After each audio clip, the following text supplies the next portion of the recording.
Welcome to the Chasing Brighter podcast, a show about self-discovery and lifestyle tips. You're about to go on a journey of self-discovery as we chase a brighter you. Every single week, we will bring you new episodes that will cover everything from lifestyle and tips to more serious conversations about grief, life, and hardships. Allow this show to be a reminder to always keep chasing a brighter version of you. Let's get into it. It's no secret that Kelly and I are in the midst of raising teens. We understand the challenges and triumphs that come with guiding teenagers through life. Today, we'll be exploring practical strategies, sharing personal stories, and tapping into expert advice to empower you in raising resilient teens who can not only weather the storms, but come out even stronger on the other side. We want this episode to be your go-to resource for parenting, not just surviving, but thriving in the teen years. So today, we have experts Erin Campbell and Enge. Both are licensed marriage and family therapists at Breathe Counseling Center based in Manhattan Beach, and both are founders of Raising Resilient Teens, which helps parents obtain actionable tools and skills to navigate teenage years. Just what we need, Jess. Yeah. So Erin and Megan, thank you guys so much for being here today. Thank you for having us. We're so excited. So one of the things I think, not to dive into this too quickly, one of the things that I did need to kind of settle the score on a little bit is Jesse and I both are Domers. And we noticed that you guys are Trojans. And so just air the dirty laundry. We forgive you. We used to go to, back in the day, we used to go to the Notre Dame USC football game in California because we had family out there. So it was like an annual thing. Yeah, it was a big rivalry. And it was always like so much fun for the tailgating. There was a lot of back and forth with the fans. There was a lot of energy around those games. So they were always a lot of fun. Yeah.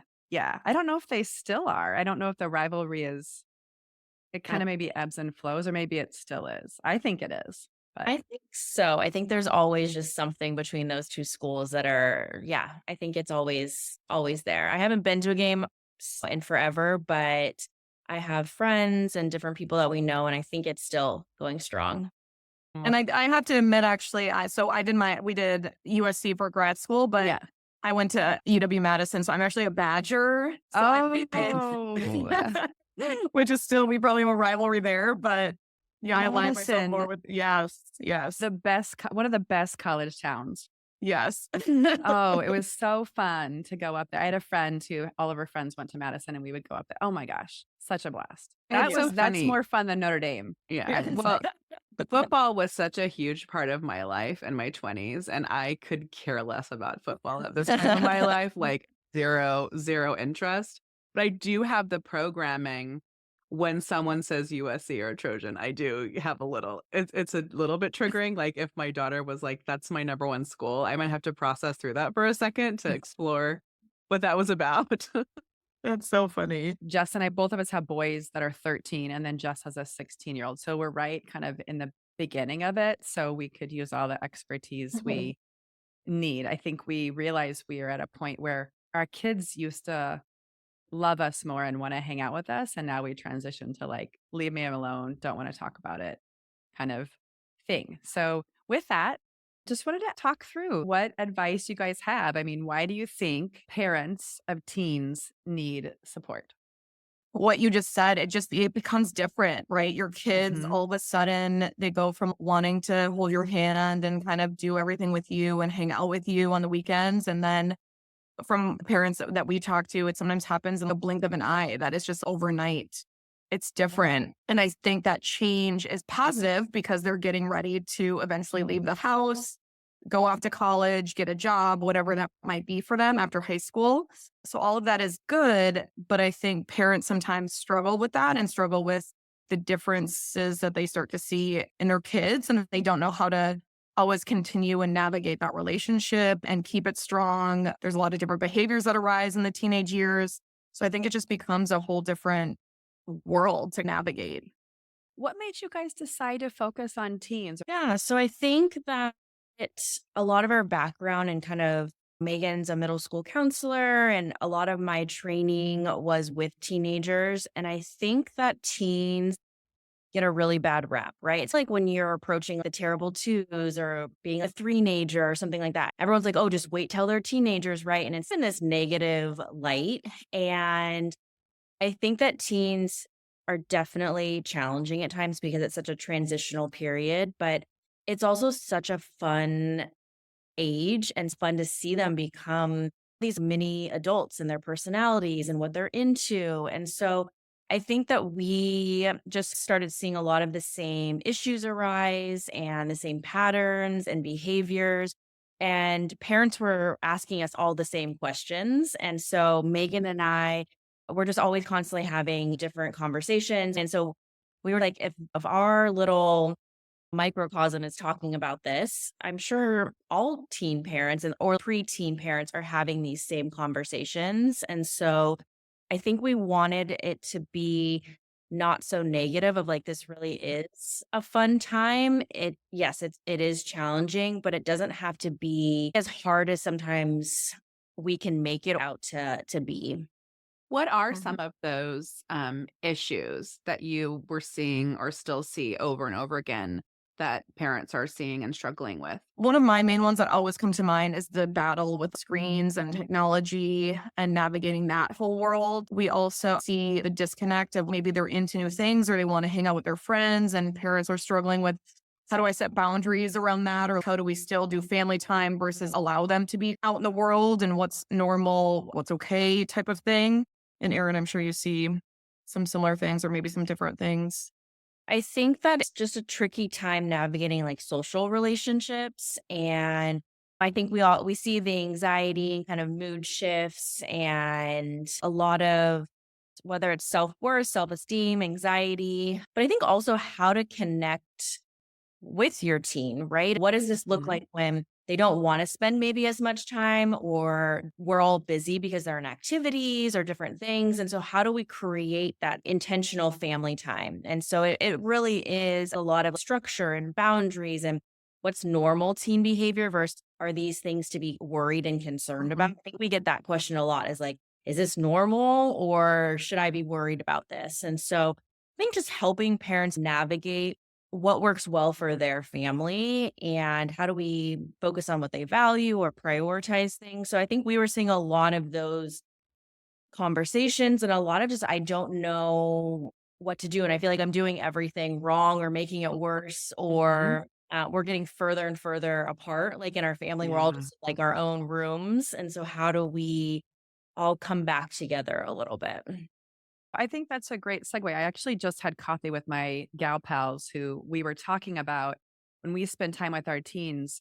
If sometimes we force it, like you're going to sit down, we're all going to eat dinner together and we're going to talk about our day. And they're like, oh, and then it's fine. And it's a lovely time. What are some tips in terms of fostering that connection? Because you get some resistance sometimes when you try to do that.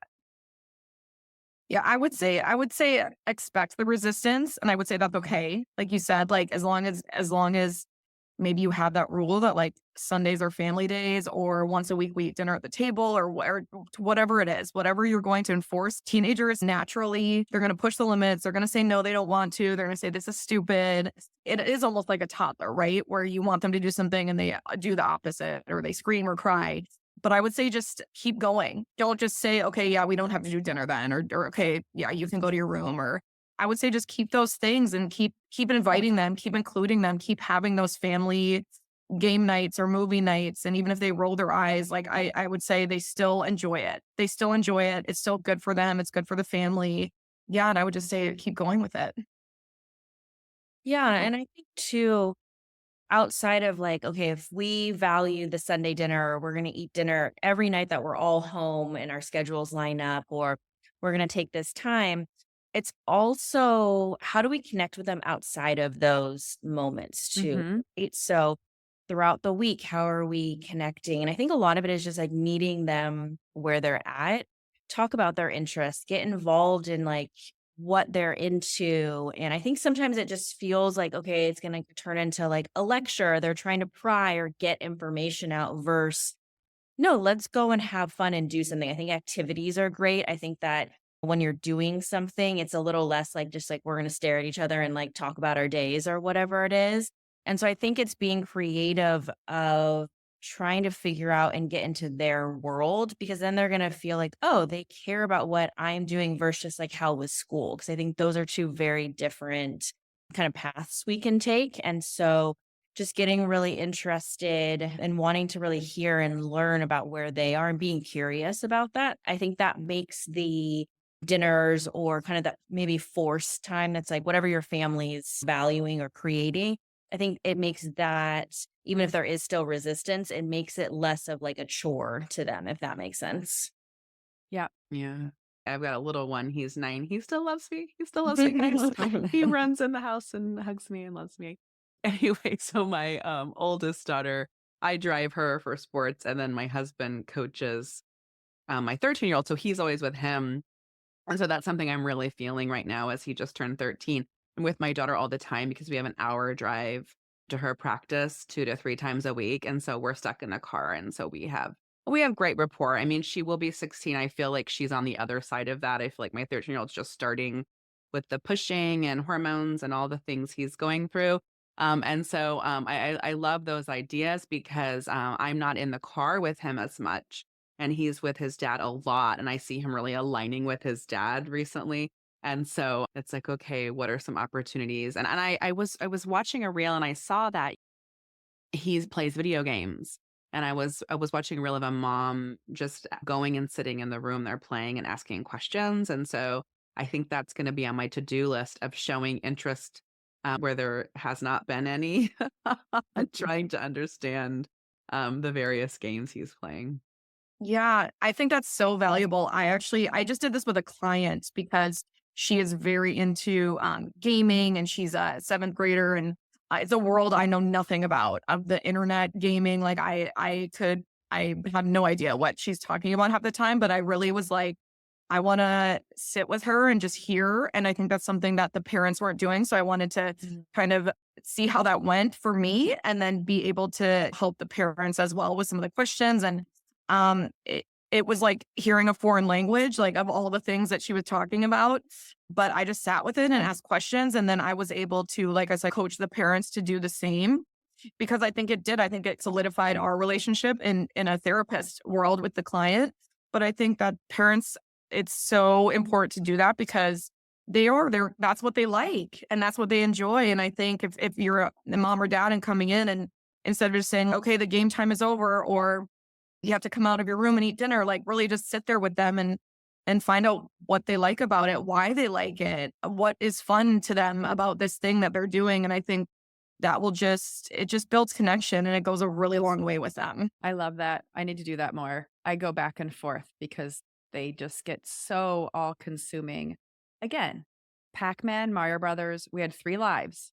Like you do it and you get done and you get tired of it. And now it's just this perpetual, the psychology behind it. It's really tough to manage with kids these days. So that's great because I think sometimes I tend to shame them in some way, right? Like, oh God, you're always on your video games. It's all you care about, blah, blah, blah. And then I probably could do a better job of leaning in and understanding it. That's okay. I think you're going to have rules around it, and you might be like, you have to get off right now, or you might feel frustrated in the moments of if they are in their room for hours or not engaging with the family. But I think it can be both, right? I think you can still feel that way, or be frustrated, but also once in a while just join in and find out. I think it's really important to like find out why they love it so much. And even just asking my client, what is fun for you about this? And I think it was just really interesting to hear her responses, and I learned some things that I didn't know about her. And I think it's eye-opening. Yeah. And I think sometimes when we don't understand something, it's like it is so foreign to us or just something we're not super into. Also, there's a lot of fear, I think, around like screens and video games and how much time we're all spending on it, right? But especially kind of teenagers who are getting sucked into that a little bit.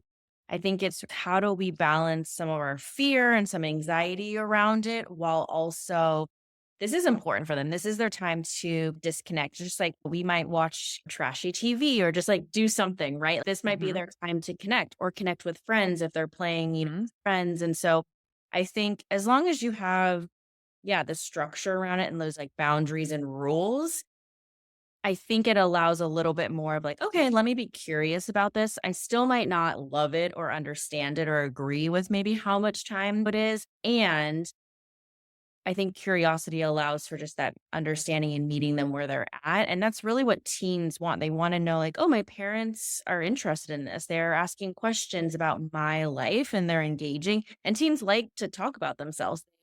They are in that world of like, they do want to share things. I think they just want that opportunity to be able to do it. Along those lines about phones, teen comes home from the moment they walk in the door, they're on their phone. They're just constantly watching content Mhm. and then jumping onto a video game or watching TV and just like never their choice right now would be to never be in a dark, quiet room. Is that okay? How does, as a parent, like we were joking when our kids were little, it would be like, oh my God, they touched the phone. Oh my God, they're on their screen. Oh my gosh, they're like going to be ruined. Like, do not let them touch that. And they let grandma would have them. And all of a sudden they're like all over the Well, phone. You're because like, the no. data, yeah, when my daughter was a baby, the data was like, don't let them see a screen under the age of 2.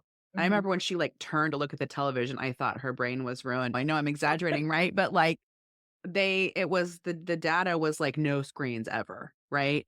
And Yeah. so it's funny to see the evolution of where we are.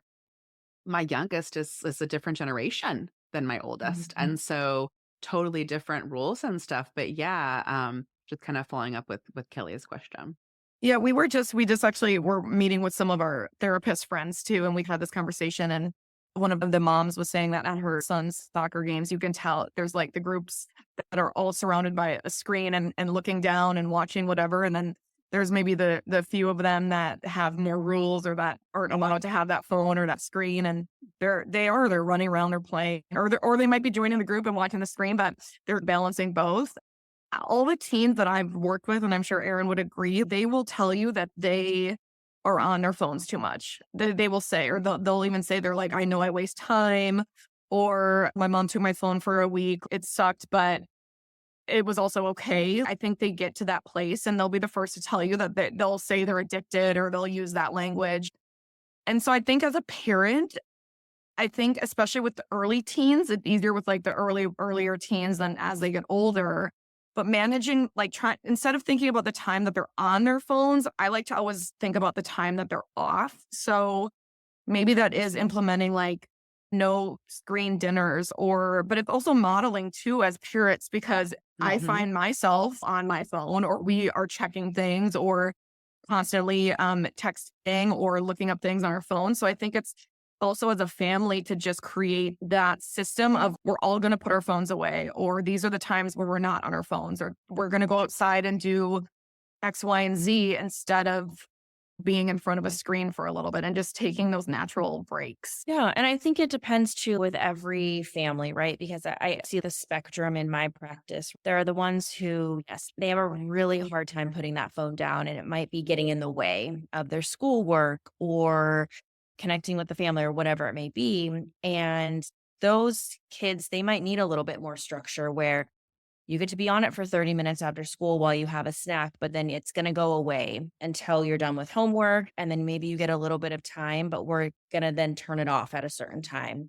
I do think that having rules around where you're using your phones is really important. And like, how much time are we locked in our room with all these access to screens around bedtime, in the morning, all of these things, because they do become distractions. I'm guilty of it too. And so I think it's really thinking about is that they can't make those decisions. They are going to pick the more fun thing in that moment. And then there's other kids who maybe aren't as active on social media or they don't have access to certain things. And so maybe they can kind of police themselves and Mhm. monitor it a little bit more. But I do think it's also checking in. One question I always ask my clients is, how do you feel when you get off of something?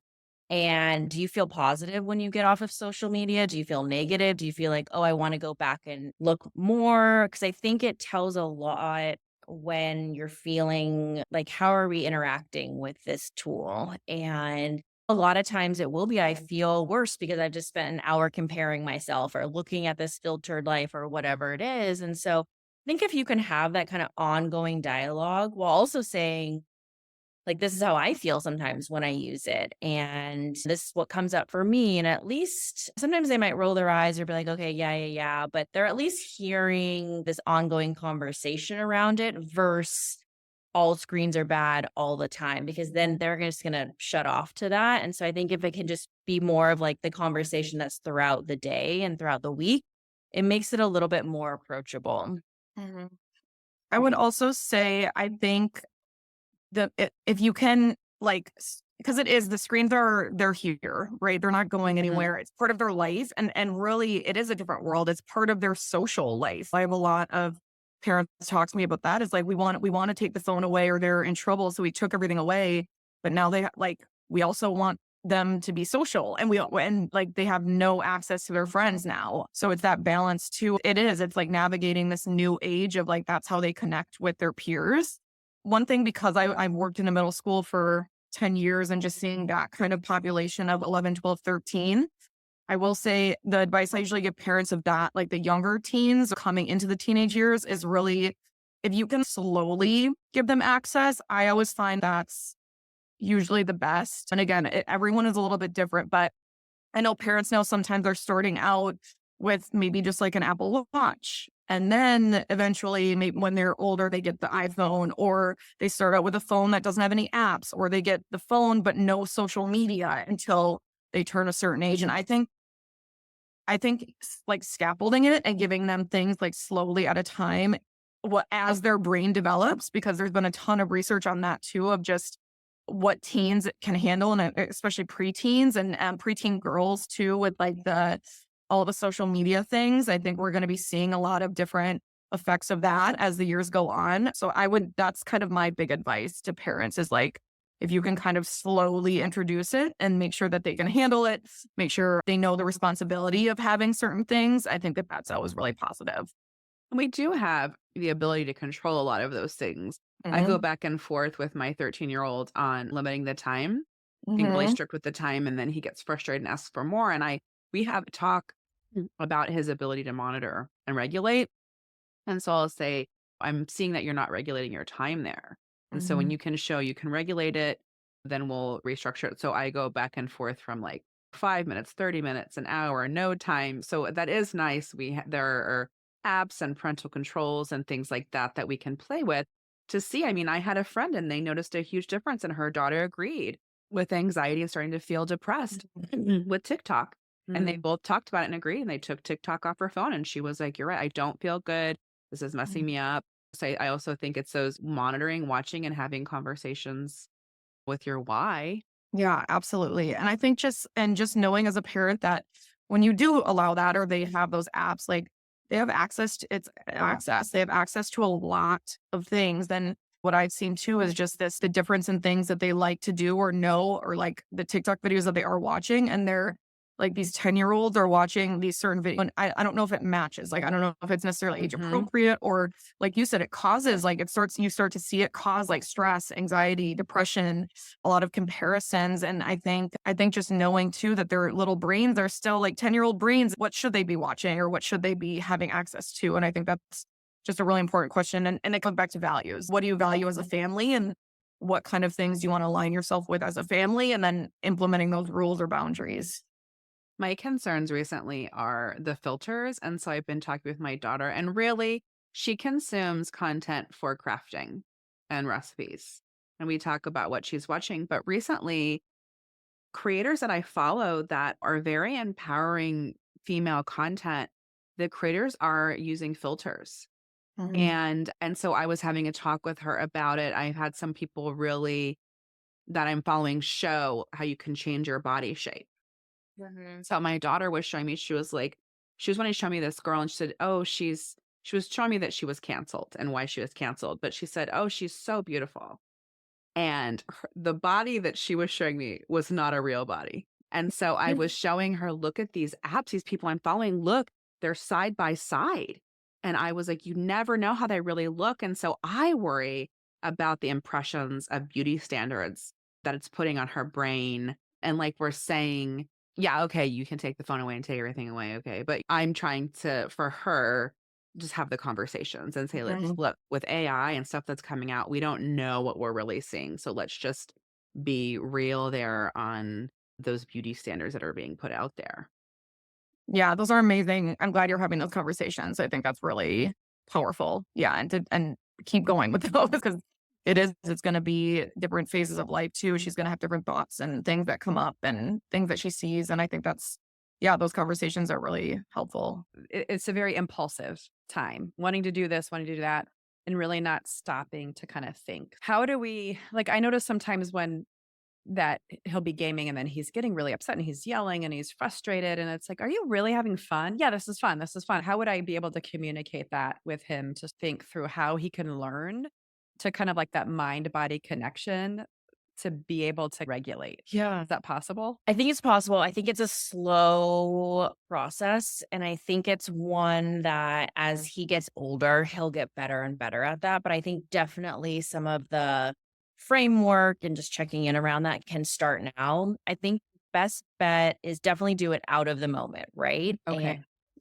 I think in the moment, especially if they're dysregulated, they're not really hearing and processing anything anyways. And so I think out of the moment, it's more of like, hey, I noticed when you were playing games yesterday, you were getting like really upset or really angry or yeah, just like frustrating, kind of naming that emotion. And he might disagree and say, no, it's fun. And I said, you can say, okay, yeah, it can be fun and maybe it can be a little frustrating or and you're getting upset. So I think sometimes even just naming what you're seeing can be helpful because also teenagers, some are better than others, but sometimes they don't know. They're feeling a lot of things, Yeah. right? And so I think just helping them slow it down a little bit, even giving examples too from your kind of life of like, oh, I really love doing this and I get really frustrated when X, Y, and Z happens. And then I think the next step is, especially if he's receptive to that, it's then paying attention to those early warning signs. I don't, if he's like cursing or if he threw the little gaming remote or I don't know what kids are doing or what they're even playing on, but they're just like, we're seeing some things change. How does he then kind of take a mental break of like, oh, this doesn't feel good to me. So maybe I do need to pause, even if it's just for a couple minutes. But I think those preventative, like early warning signs, that's what I think Megan and I try to get like anyone who has anxiety or even depression or anything like that. We're trying to get them to connect a little bit of like, there's stuff going on in our body before even the behavior and we like know what we're feeling. So being able to have that conversation of like, oh, if I'm worried about something or anxious, like my heart might start racing or my cheeks might get flushed or something like that. It's starting to get him to pay attention to some of those warning signs before we get to kind of any of the dysregulation. Okay. I love that. It's taken me 40 years to figure those out. Yeah, I So, think we're still learning. yeah. Yeah, it's so hard. And I think it's just this ongoing awareness and checking in with ourselves and that we're not going to get it right every time. But at least I think if we can be a little bit more mindful around what's happening, we can hopefully kind of make some of those better decisions. Because even if he is having fun, it still does. I mean, most of us don't love feeling frustrated or upset by Right. something, but I think it's also how do we move through that too in an effective way versus like, oh, I'm frustrated, I need to quit and like almost like avoidance. So I think there's that balance too of like, okay, I'm feeling frustrated, but if I take a break, then I can go back to something versus, oh, like zero frustration tolerance. And then I'm just going on to the next thing.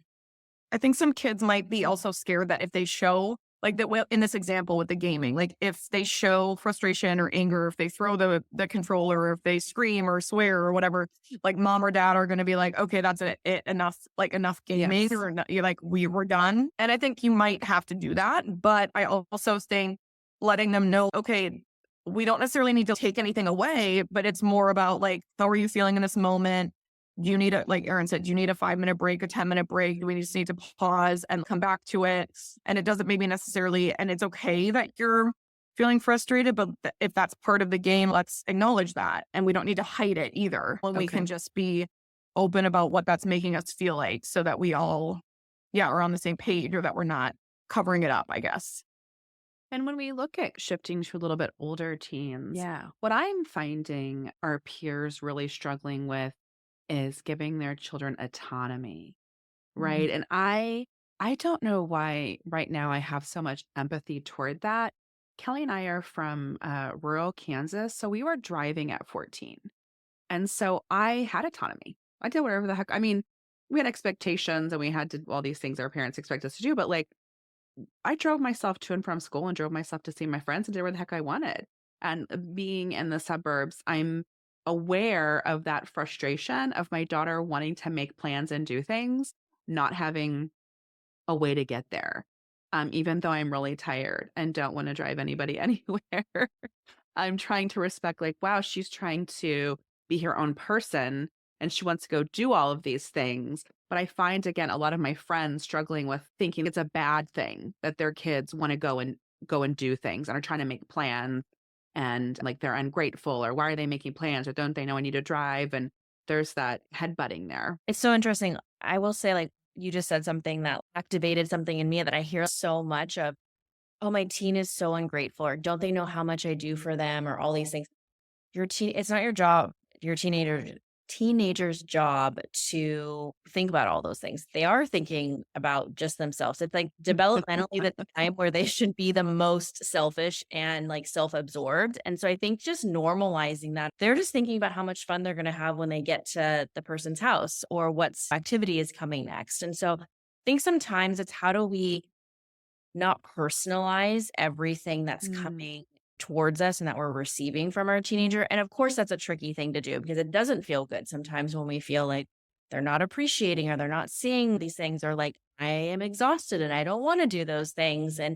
But I think it's anytime something is coming up for you and you're feeling triggered or activated by something, I think if you can pause and just be curious about that, I think that's where then you feel more empathetic and understanding where they're coming from. And it makes a lot of those transactions a little bit more manageable, I think. It's like this push and pull that we kind of talked about at the beginning of our jobs as parents are to raise independent, autonomous beings, right? Like that is what our main job is so that they can go out into the world and be successful. And it's interesting. I think it's starting later and later now where I see a ton of 16-year-old. It used to be like for when we were in high school, like the day you turned 16, you were getting your license, right? And now I have 17, 18-year-olds that aren't driving, right? And Mhm. so I think it's definitely switched where a lot of these like milestones and things we do to be independent. I don't know if it's more coming from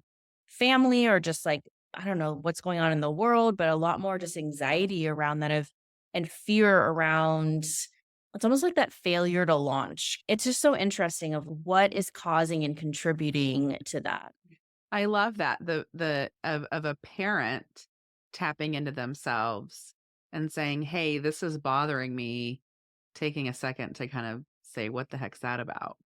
Yeah, I think a lot of our own fears or our own projections or what is it bubbling up inside of us. I think if we can tap into that, it will really tell you a lot about like your interactions with your kids. And a lot of it is just our own stuff that's coming out. And I think if we can really deal with that. I mean, Megan and I talk about this all the time. Like so many of the kids we're seeing, we're like, their parents 100% need to be in therapy or their parents Yeah, I bet. 100% need to be a part of like these conversations Mhm. because yeah, there's stuff going on with the kid, but there's so much that's happening at like the level of the parenting and just the family dynamic that if we don't talk and shift that, we're just sending that kid back into the same environment and expecting different results. And so it really is, I think, one of the things we really try to do with these parents is really have them tap into their own stuff. And I think once you start doing your own work and start really looking at what's coming up for you, it really does change how we view our relationship with our kids.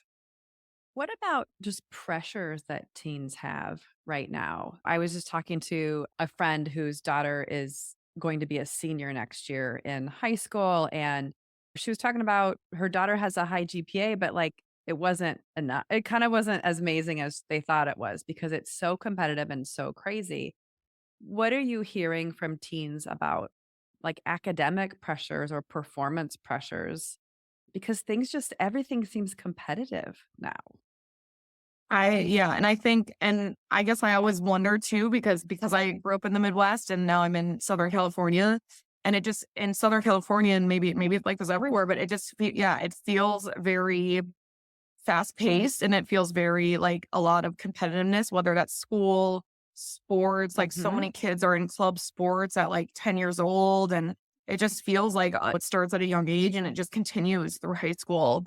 And in the California system too, just being like with the school that is, it's really like these students have 3.8, 3.9 GPAs, but they're not getting accepted to the colleges like UCLA or wherever that they want to go to. But I think some of it is, I don't know. I've seen both. I've seen both sides where it's internal for the teen. It's on the teen, and the parents are like, we're open. They just want them to try hard. We don't care what grades they get, but the individual themselves is pressure on themselves. Or I've seen the opposite where it's a little bit of both. There's like a little bit of family systems where the parents have high expectations and that trickles down to the teenager and things like that. But it's hard to say where it comes from. I don't know if it's access to information. It's just like the world we now live in. It can be really, really tough, and it's just different than the way we grew up. And I think acknowledging that too as a parent, and even sharing that with your kid of like that they are in this different situation, right? And we may not fully understand it, but we can empathize with them and help them navigate that own world. And okay, if they don't get into their first college, or if they don't get into what they want to do, like what's the other plan? And it still means they're smart. It still means they're capable. It still means they have so much going on for them. But it's really helping, I guess, navigate failure at the end of the day. This, like, even though it's not failure at all, really. Yeah. Yeah, it's the college stuff is like so wild. And Megan knows this. I have like a very interesting relationship with just school in general. And I just push back on it a lot because I was that student that like really did not care about school, did not love high school, did not enjoy it. I went to community college and then transferred. And especially the area that we're in, sometimes when I tell parents that I went to community college, it's like they're kind of shocked, right? Because it's such a different There's a stigma.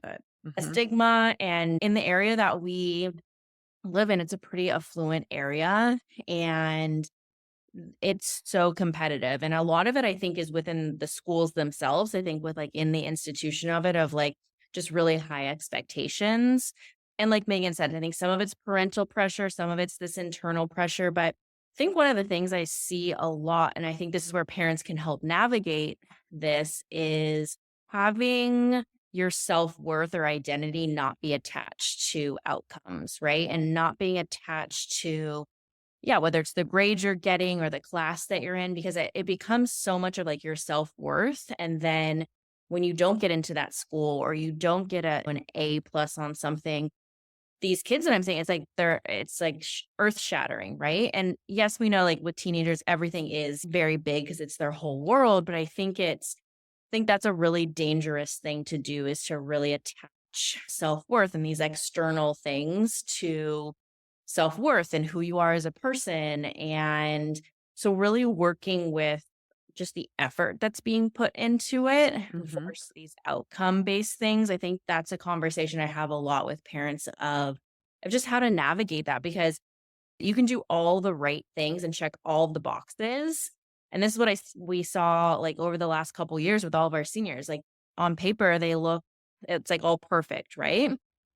But then they're also not having the skills to deal with that rejection, or yeah, just like their path looking a little bit different. And that's that like resilience piece, right? Is like they weren't having the skills to be able to kind of move through that, and almost like expecting like, oh, I did all the right things, so I should be rewarded for that, right? And having a really hard time just navigating that of like, oh, so what was the point? Why did I try so hard and basically kill myself over schoolwork for the last X amount of time? And so a lot of devastation and intertwined thoughts and feelings around school that I try to push back a little bit of. It's not the end all be all of like where you go or how you get there. There's so many different paths, and we don't have to put so much pressure where you don't enjoy school or you don't enjoy the process because you're so anxious and or depressed in certain areas if you aren't getting the grade or you're sleep deprived or whatever it may be, right? And so I think if we can have those conversations as early as we can with kids around that, I think it's setting them up to hopefully have a healthy relationship with school. I love that. Can you guys talk about you starting Raising Resilient Teens in terms of the Instagram? Because I would love for our listeners to follow you guys because I love all of your advice. It seems very relevant, especially to the season that Jess and I are in. Yeah, a few things happened. Like, number one, we were seeing just a lot of like toddler and like little kid accounts. And when we were searching on Instagram at the time we started, there wasn't a lot of information out there for like teenagers and that population. And then like Erin and I, we work really well together. We're friends outside of being at the same private practice. And so I think it was just perfect timing for us of, like she said earlier, when we would talk about clients or talk about issues we were having or seeing, it was very similar. Oh, okay. So if this is happening just even in our private practices, there has to be people in the Midwest, on the East Coast, in the South of like parents having the same things. Like these are universal kind of issues, problems, questions. We're all themes we're all seeing, we're all talking about. And then in Instagram in the day of technology, it just feels like that was the easiest platform to get our information out and hit as many people as we could with some free and tangible advice, tips, building a community. And that feeling of that sense of other people are going through this was important for us. And I think a lot of things that kind of came out of the pandemic, right? We had a lot more time and we were home. And so we were able to focus on other things than just private practice and work as a whole. And I think it was an outlet as much for us as for other people of resources. But I think not everyone can go to therapy or has the time or access to that. And so this was a way, to get some of those like short tips and strategies out and do this, don't do this. And here's what we've seen that works and here's what doesn't work. And I think it's been really cool to see we get like lots of people writing in and asking us questions and wanting to know certain things. And so I think it's been fun to use our brain just in a different way that's a little more kind of in this coaching world almost, where it's not just the traditional therapy. And so I think that's been neat for us to be able to reach a wider audience and be able to have some of these meaningful conversations that we wouldn't otherwise have with people.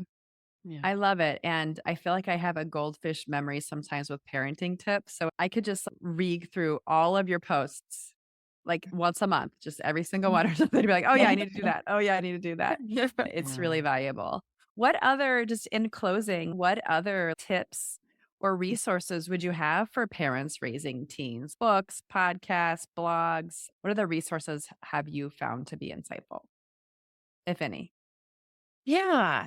So it's interesting because I think Megan and I are both moms to young kids, right? And so I think a lot of what we're consuming, I think can be helpful all, around and across the board. But there is a great book that I recommend to a lot of my parents called The Scaffolding Effect. I think that's what it's called. I talk a lot about with a lot of my clients, raising those independent, autonomous human beings. I also read Generation Sleepless, which it was a really good one around just like sleep and the importance for teens and just how that's tied to everything, mood and physical and mental health.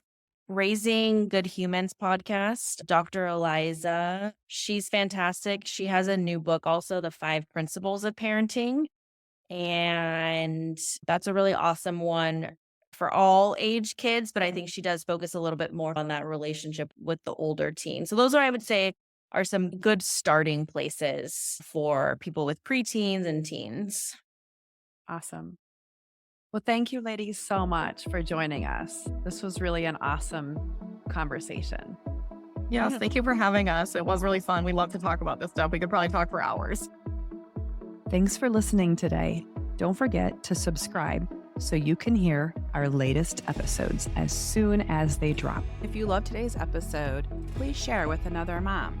If you want to know more about Kelly and I, want to find more of our blogs, tips, tools, resources, check that out at chasingbrighter.com, and we interact with you on Instagram and Facebook at Chasing Brighter. Thanks. We'll be here next week.